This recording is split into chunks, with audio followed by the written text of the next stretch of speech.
All right, so it's Friday night, got home from work, tinker on the new Tacoma project a little bit more, and then our buddy Steve stopped over with his recently SAS done Toyota here. It's a 94 standard cab.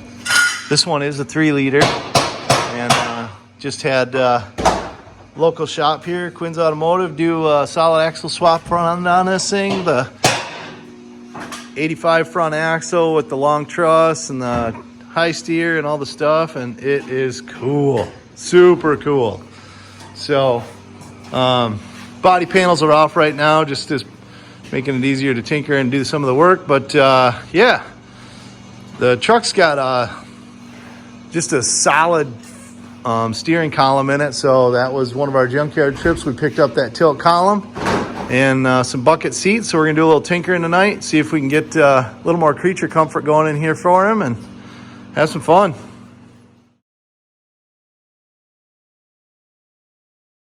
So we've been going hard at it for hours, honestly. A little ridiculous. We thought that a simple swapping in a tilt steering column from a 4Runner was going to be like quick and easy, right? Except for we didn't account for the ignition switch part. We didn't get a key with our new column, and so we had to like dismantle the old column and get the lock cylinder out of our original column, swap into the other one.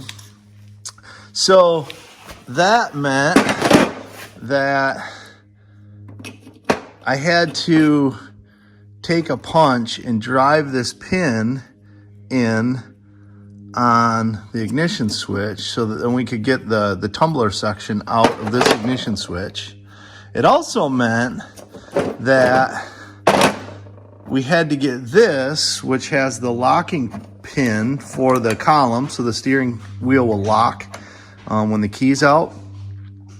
We had to get those out. Well, there's a special bolt that break off when the factory puts them on and tightens them, then they break off. So I tried welding nuts to them and different things, but actually what I ended up using is just this little special socket I got here for getting rounded off nuts.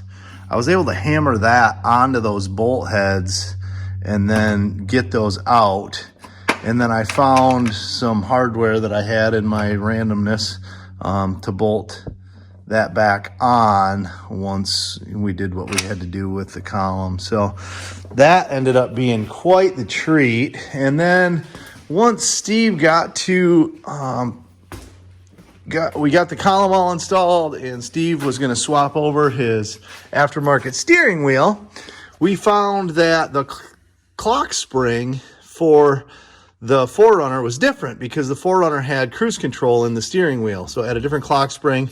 So then his horn wouldn't work. Well, I don't know where you're at, but here in Michigan, people drive like freaking retards, and you need a horn. So we ended up swapping the switch assembly and wiring harness back out for his original one, which thankfully works on the tilt column as well, so that he could have a working horn. Now he's got a tilt wheel, working horn. It was a lot of dinking around for a tilt column, but I'm telling you what, it's going to be totally worth it. Steve's a pretty tall guy, and that will make getting in and out so much handier. Next up, we're putting in some bucket seats. So we picked up some seats out at the junkyard from a Toyota Tercel all-track wagon, and we're in the middle of swapping those in, and lo and behold, we bolted the mount in on the outside and went to go to the inside, and I'm like, well, I'll just put a self-tapper in the inside hole, right? Well, there's already a hole there. Surprisingly, the Tercel 2 front bolt holes lined right up with factory holes on the floor of the truck. However, the factory hole in the truck does not have a nut in it, right? It's just an empty hole.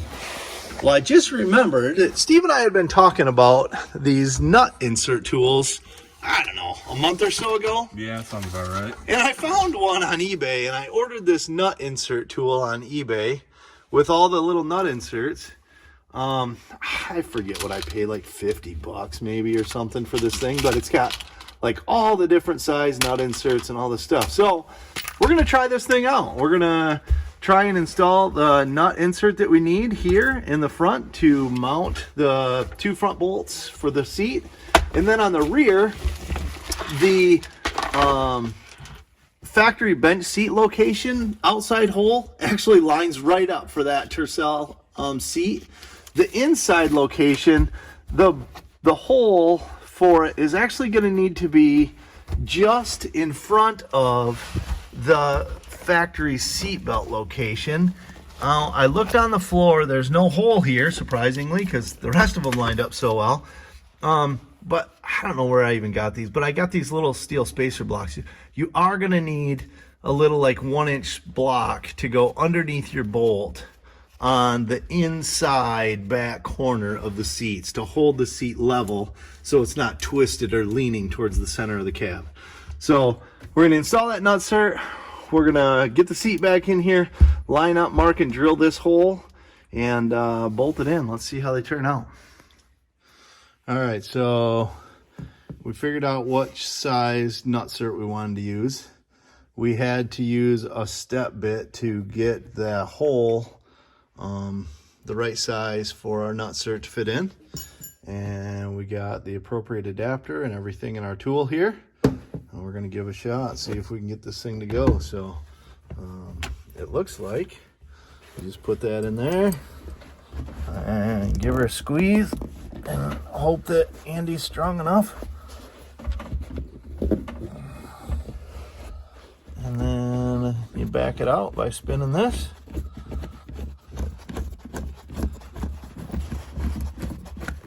And sure enough, we have a mounting location for that front corner of that seat.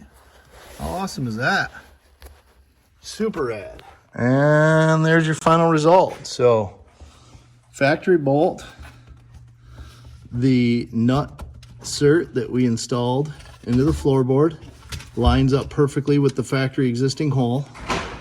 Factory bolt lined up the existing hole. In the back, we took,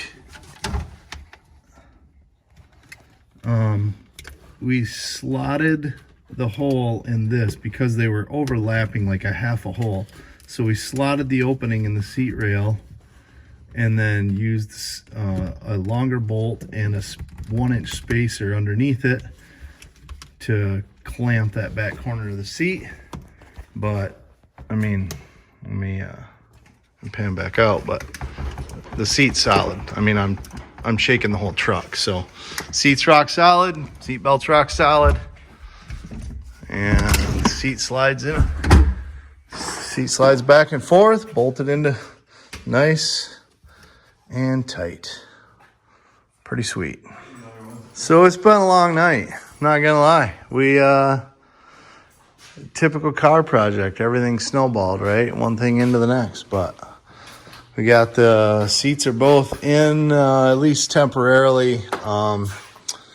The rear corners towards the inside is a little low on both seats, which you can see right here. It's kind of angled. So we got to get some more spacer, longer bolt for those back corners. Other than that nutsert thing worked. They went in, tilt column was in, it tilts, horn works, all the signals work. Yeah, making progress. So we're going to work on that seat stuff next time. And then we got the whole center console out of the 4Runner. So we got the shifter boot surrounds and the center console with the armrest, everything out of the 4Runner. So that's going to go in there.